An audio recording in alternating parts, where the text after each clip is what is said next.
राहुल गांधी ने बड़ा प्रयास किया।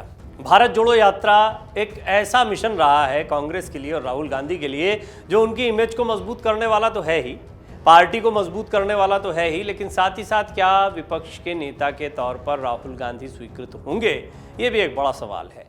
लेकिन फिलहाल सवाल ये खड़ा हुआ है कि जैसे जैसे राहुल गांधी की ताकत बढ़ी, उनकी इमेज में सुधार आया, वैसे वैसे विपक्ष के अन्य दलों के माथे पर बल पड़ने लगे।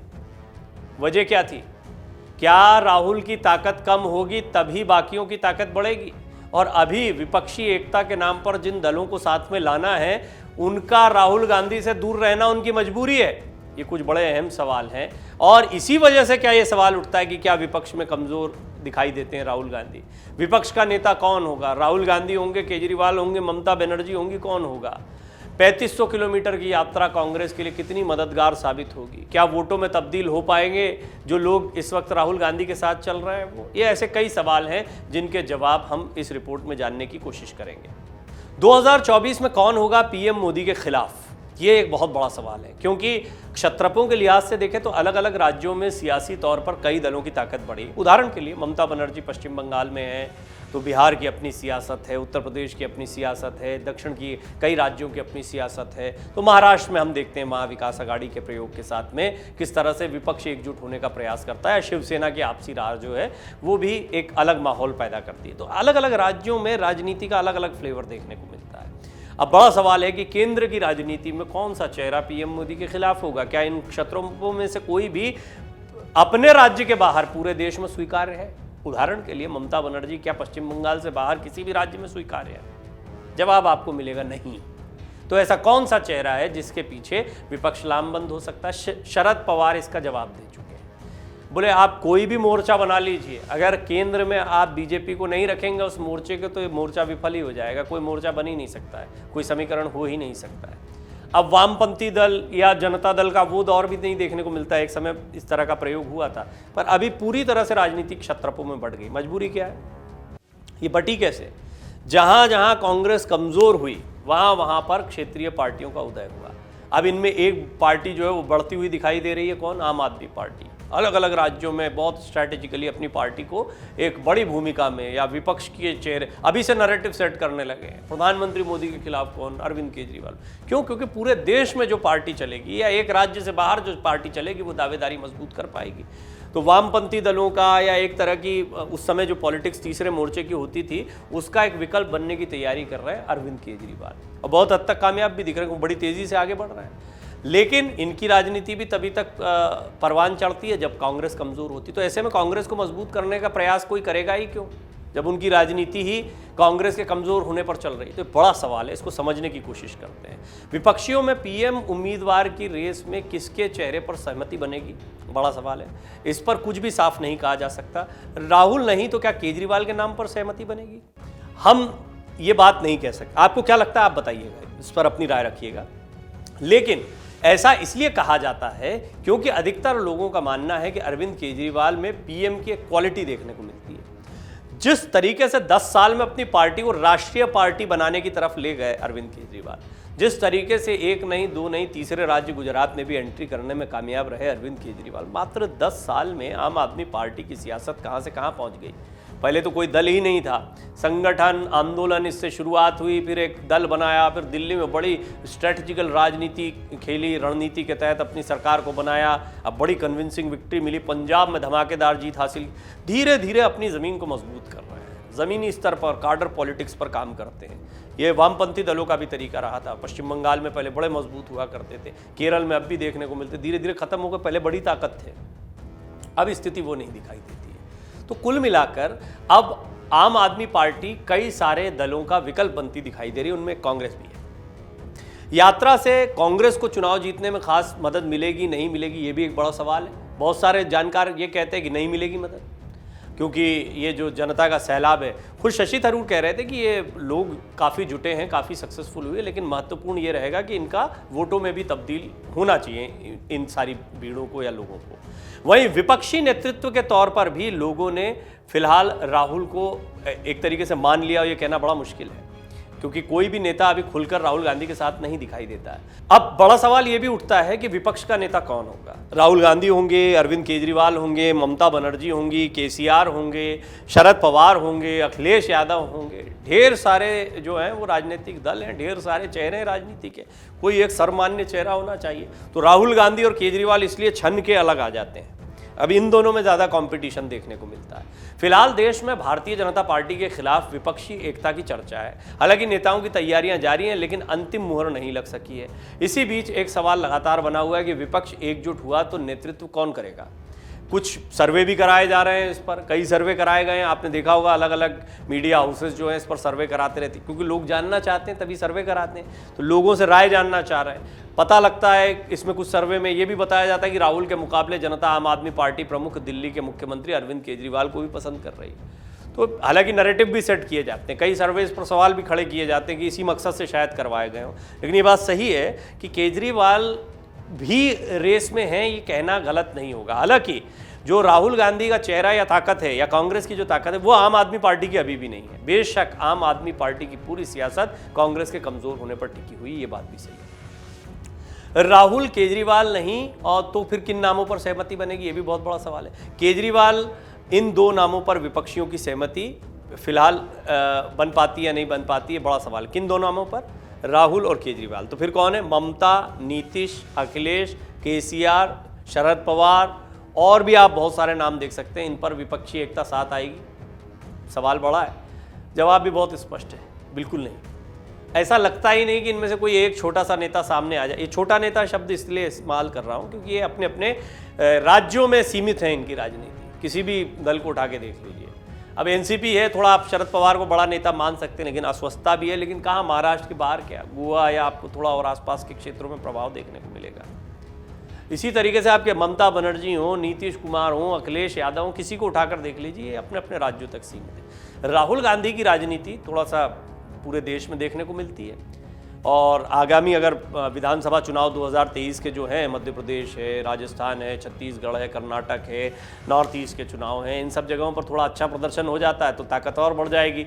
वहीं अरविंद केजरीवाल की भी कुछ यही स्थिति है। अरविंद केजरीवाल धीरे धीरे एंट्री कर रहे हैं। अब देखिए राजस्थान में फिर सियासी उठापटक चल रही है। उसमें जहाँ पर एक तरफ आपसी खींचतान है सचिन पायलट, अशोक गहलोत के बीच में, तो अरविंद केजरीवाल की पैनी निगाह बनी हुई है। जहाँ जहाँ आपसी खींचतान है वहाँ पर अरविंद केजरीवाल एंट्री मारते हैं और धमाकेदार एंट्री मारते हैं। पंजाब जो है वो इसी की कहानी है।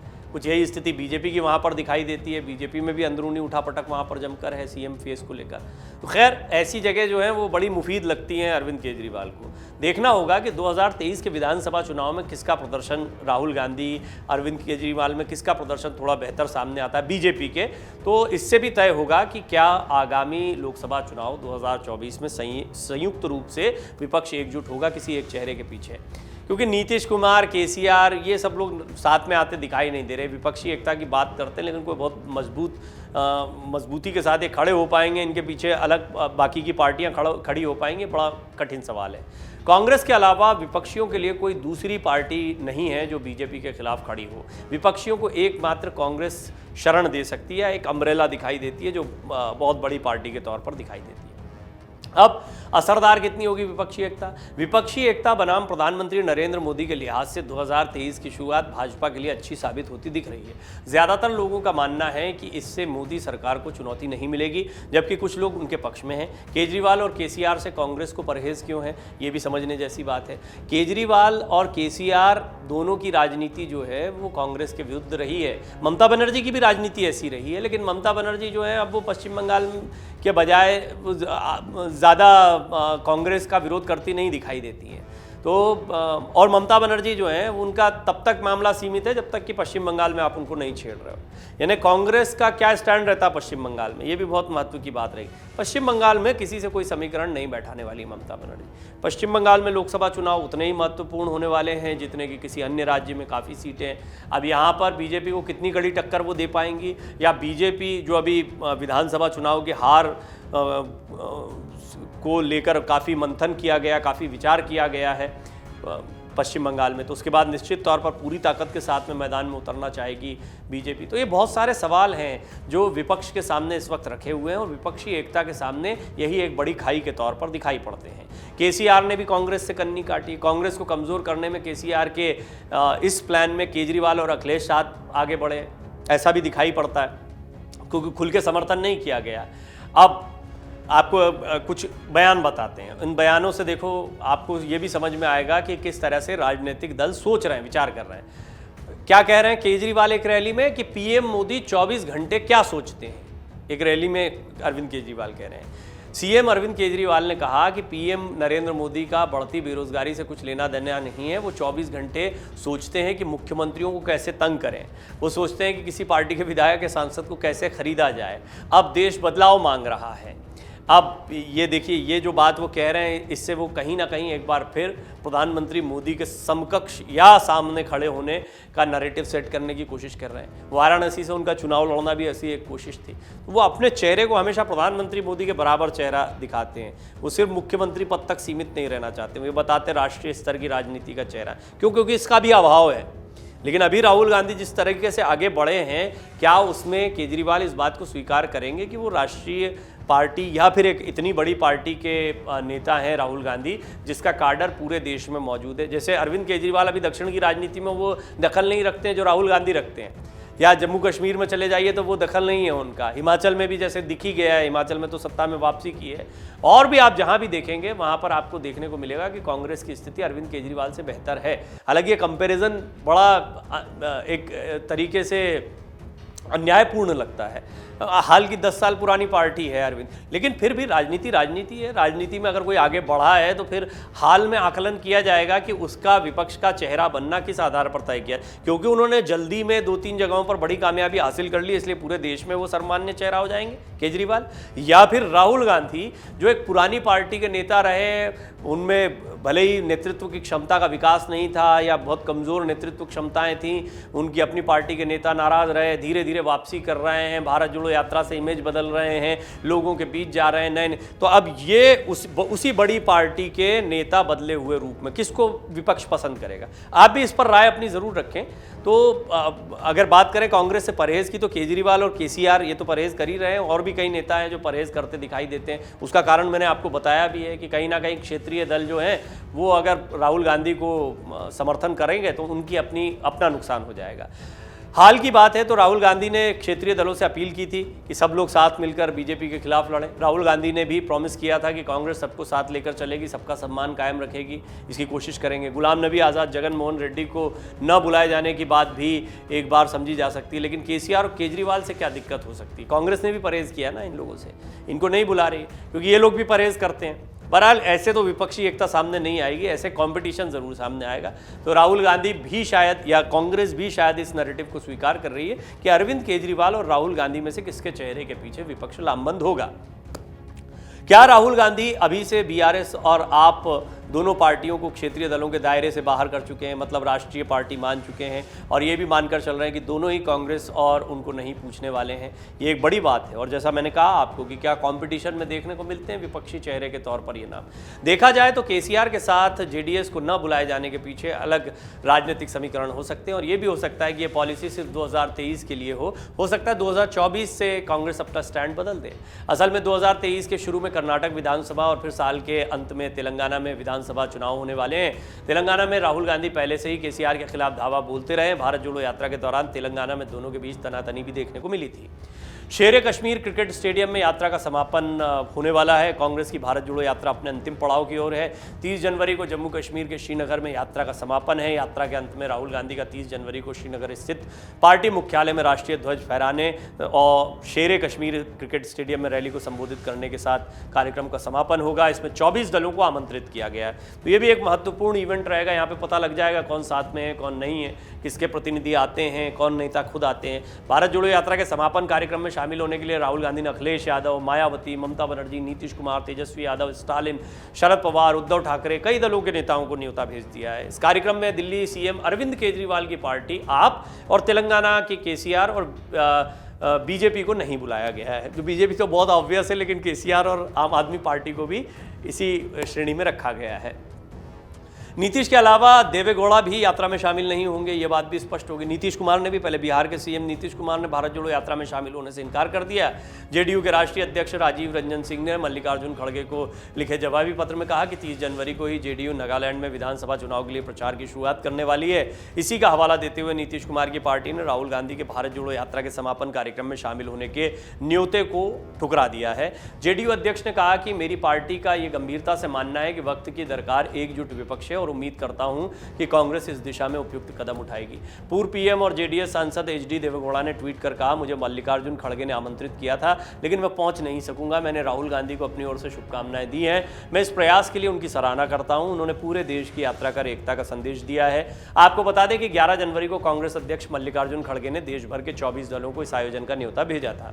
अब क्या नीतीश कुमार 2024 की तैयारी कर रहे हैं, ये भी एक सवाल खड़ा होता है। कहा जा रहा है कि जेडीयू नीतीश कुमार को 2024 लोकसभा चुनाव के लिए उम्मीदवार के रूप में तैयार कर रही है। मिशन 2024 की तैयारी में लगे नीतीश कुमार 5 जनवरी से समाधान यात्रा निकाल रहे हैं। सीएम नीतीश की यात्रा 18 जिलों से होकर गुजरेगी, जिसमें 18 सालों में किए गए कामकाज का फीडबैक लेंगे। नीतीश की इस यात्रा को जेडीयू में जान फूंकने के तौर पर देखा जा रहा है, वो भी तब जब प्रशांत किशोर अपनी यात्रा निकाल रहे हैं। यहाँ पर नीतीश 18 साल में 13 यात्राएं कर चुके हैं, 2 हिट भी रही हैं। 2024 में भी नीतीश कुमार का प्लान है। अब नीतीश कुमार की बात इसलिए हो रही है क्योंकि नीतीश कुमार भी एक चेहरा है। लेकिन देखिए, आप लोकसभा चुनाव की जब बात होती है ना, तो उसमें बहुत बड़ी बात होती है कि पूरे देश में किसका इम्पैक्ट है। नीतीश कुमार का इम्पैक्ट नहीं है पूरे देश में, और नीतीश कुमार को कोई बड़े नेता के तौर पर स्वीकार भी नहीं करने वाला। ये बात बहुत तय है, कोई भी राजनीतिक विश्लेषक आपको यही बात बताएगा। उसकी वजह नीतीश कुमार अभी खुद संघर्ष कर रहे हैं। उनकी पार्टी जेडीयू लगातार कमज़ोर हुई है। उनको अभी पहले बिहार में अपनी सियासत को बचाना है। वो कंफ्यूज हैं, वो कभी एनडीए के साथ में है, कभी आरजेडी के साथ में है, तो उनको खुद समझ नहीं आ रहा है कि क्या निर्णय लेना है। आगामी चुनाव से पहले उनको कोई बड़ा नतीजा, एक तरफ उन्हें केंद्र की राजनीति यानी लोकसभा चुनाव को देखना है, तो दूसरी तरफ सबसे बड़ा मकसद उनका होता है कि कैसे उनकी सीएम की कुर्सी बची रहे, उस मकसद को उन्हें साधना है। तो ऐसे में नीतीश कुमार इस दौड़ में कहीं नहीं दिखाई पड़ते हैं। तो नीतीश कुमार नहीं आ रहे हैं तो कहीं ना कहीं ये उनका अपना निजी फैसला भी हो सकता है, लेकिन इससे कयास यही लगाए जाते हैं कि आने वाले समय के लिए वो अपने पत्ते नहीं खोलना चाहते पूरी तरह से। अब राहुल गांधी की अगर बात की जाए तो राहुल गांधी एक ऐसा चेहरा बन गए हैं जिन्होंने जो कुछ उनको भारत जोड़ो यात्रा के दौरान, कन्याकुमारी से इस यात्रा की शुरुआत हुई थी 7 सितंबर को, पिछले साल 7 सितंबर को कन्याकुमारी से यात्रा शुरू हुई। 30 जनवरी श्रीनगर मुख्यालय, कांग्रेस मुख्यालय में राहुल के राष्ट्रध्वज फहराने और शेर कश्मीर स्टेडियम में रैली के संबोधन के साथ संपन्न हो रहा। आप देखें कितनी बड़ी रैली है। इस बीच में कर्नाटक हो, तेलंगाना हो, महाराष्ट्र हो, राजस्थान, मध्य प्रदेश, उससे पहले तमाम राज्यों में घूमते हो, हरियाणा, उत्तर प्रदेश का कुछ छोड़, हर जगह चर्चा का विषय बने रहे राहुल गांधी। पंजाब की यात्रा होता है। आपने देखा कि किस तरीके से राहुल गांधी ने एक तरीके से पूरे देश को मथने की कोशिश की है। लेकिन अब बारी है स्पेसिफिक सीटों पर जाने की। अब बारी है अमेठी जैसी अपनी सीटों को हासिल करने की। अब बारी है पूरे देश में कार्यकर्ताओं में एक उत्साह जो बना है उसको बरकरार रखने की। और अगर राहुल गांधी ये करने में कामयाब होते हैं, जिसका परिणाम आपको कैसे मिलेगा 2023 के विधानसभा चुनाव में, अगर कुछ भी कामयाबी उनको मिलती है और उनके चेहरे में वो बात दिखती है, तो निश्चित तौर पर मानकर चलिए केजरीवाल पर भारी पड़ेंगे चेहरे के मामले में राहुल गांधी। लेकिन उसके लिए ये साल राहुल गांधी की परीक्षा का साल होगा। डाउनलोड करें अमर उजाला ऐप और पाएं खबरें लगातार। अगर आप ये वीडियो YouTube पर देख रहे हैं तो हमारे चैनल को सब्सक्राइब करें और बेल आइकन को दबाना ना भूलें। अगर आप Facebook पर ये वीडियो देख रहे हैं तो हमारे पेज को लाइक करें।